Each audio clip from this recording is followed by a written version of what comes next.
હિરણ ડેમની તો મેઘરાજા મહેરબાન થતાં ગીર સોમનાથમાં મોટાભાગના તાલુકામાં જળસંકટ ટળી ગયું છે। તાલાલા તાલુકાના ઉમરેઠી ગામે આવેલો હિરણ 2 ડેમ તેની સંપૂર્ણ સપાટી 100% ભરાઈ ગયો છે।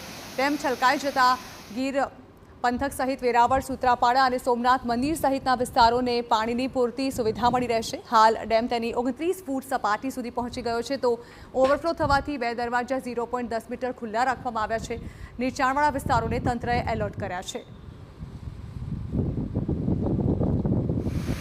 અત્યારે પૂર્ણ સપાટી ભરેલો છે 100%। હવે આ 100% ભરે છે એટલે 10 થી 12 ગામને સિંચાઈનું પાણી મળી રહે। વેરાવળ નગરપાલિકાને પીવાનું પાણી, પાણી પુરવઠા જૂથ યોજનાને પીવાનું પાણી, સોમનાથ ટ્રસ્ટને પીવાનું પાણી અને સૂત્રાપાડા નગરપાલિકાને પીવાનું પાણી પૂરું પાડવામાં આવે છે।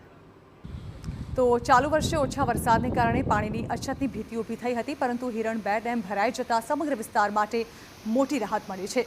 ખેડૂતોને સિંચાઈ માટે પૂરતું પાણી ઉપલબ્ધ થવાથી ઉનાળુ પાક પણ સારી રીતે લઈ શકાશે તેવી આશા છે।